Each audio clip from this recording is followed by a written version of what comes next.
ଯାଜପୁର ଜିଲ୍ଲାର ରସୁଲପୁର ବ୍ଲକ अंतर्गत ଲକ୍ଷ୍ମୀନଗର ଗ୍ରାମ ପଞ୍ଚାୟତ ଅଧୀନରେ ଥିବା ରାଧାନଗର ଗ୍ରାମରେ ଗତକାଲି ପ୍ରାୟ ସନ୍ଧ୍ୟା 6:50 ରୁ 7ଟା ମଧ୍ୟରେ ଅଗ୍ନିକାଣ୍ଡ ଘଟି ବ୍ୟାପକ କ୍ଷୟକ୍ଷତି ଘଟିଛି। ଏହି ଘଟଣାର ସମ୍ପୂର୍ଣ୍ଣ ଟେକ୍ନିକ୍ ବିବରଣୀ ରଖିଛନ୍ତି ଆମ ଯାଜପୁର ପ୍ରତିନିଧି ସୁଶାନ୍ତ ସାହୁ। ହ୍ୟାଲୋ ସୁଶାନ୍ତ, ଏହି ଅଗ୍ନିକାଣ୍ଡ କେତେବେଳେ ଘଟିଥିଲା ସୁଶାନ୍ତ? आनुमानिक जहाँ लगुच अग्निकांड लोक मान कहवा अनुसार काली संध्या 6:50 रु प्राय 7टा भितर लगी। केते बखरा घर तथा लागि आपण अनुमान करछंती जति कि आपण जेतु अछन सेठी अनुमानिक तो मु निजे तो सुनिला परे जाईतिली फील्ड ऊपर थिली तो 12टी घरर 12 बखरा घर संपूर्ण ध्वंस होईची बा संपूर्ण भस्मीभूत हो जाईथिया बेले दुईटी घर आंशिक भस्मीभूत होईची एवं दुईटी घर रे निया लागिनी निया धरु धरु लोकंक उद्यम जोगु ता अल्प के रक्षा पाईची। आनुमानिक मूल्य केते हे जो नष्ट हे जो आपण भाबुछंती? आनुमानिक प्राय 10 लाख रु उर्ध्व टंकार संपत्ति नष्ट होई जाईची। समस्त सुरक्षित अछंती ना? लोक माने समस्त सुरक्षित अछंती एवं गोटी शिशुकुती थिला जाहौ ताकू लोक माने उद्धार करि नैचंती जे कोनोसी रुपय रे एवं कोनोसी अन्य कोनोसी कहार जीवन हानि ही नाही। किंतु जहा घरर आसबाब पत्र सब थिला ताहा होय तो ता पोडी संपूर्ण भाबे नष्ट होई जाई। स्थानीय प्रशासन के आछंती के माने आसी देखा करनी?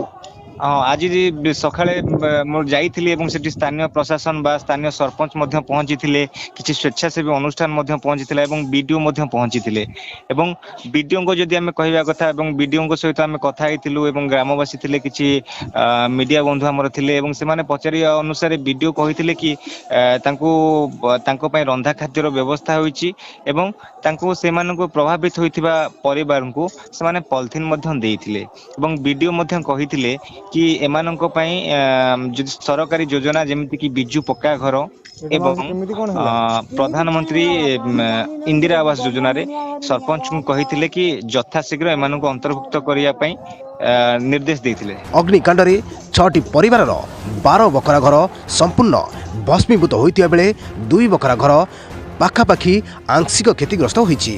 एही अग्निकांड रे 6टी परिवारर प्राय समस्त जिनिस सांगकू आशाव पत्र पड़ी भस्मीभूत हो जाइछि।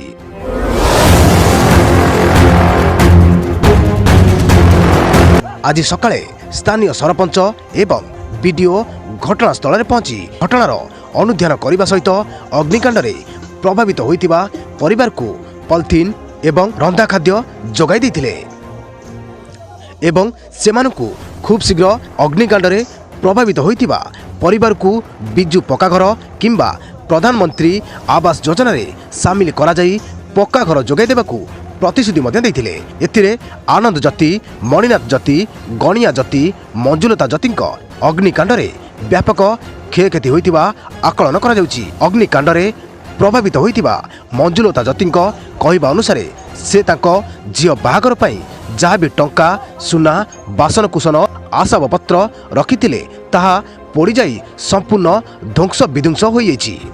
ए संपर्क में वीडियो को पचारिबारु से कहिथिले सरकारी नीति नियम अनुसार तांको द्वारा जा होई परिबो से निहाती जोगाई दे बोली प्रतिश्रुति मध्य देथिले। सबुठु आश्चर्यर कथा होछि दमकल बाहिनी पहुंचीबा विलंब हेबारु नियाकू आयत्त करिबारे कष्ट करथिला। स्थानीय लोकंक उद्यम जोगु 2टी घर बंची जाइतिबा सूचना मिलिछि।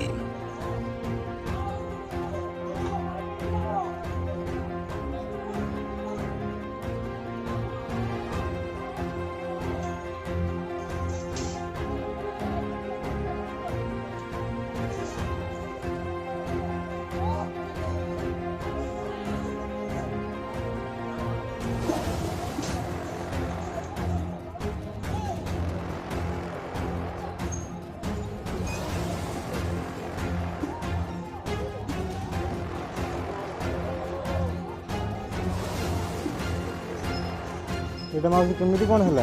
केमिति कोन हला बापा हम जानि नै छै गरमा मनिया और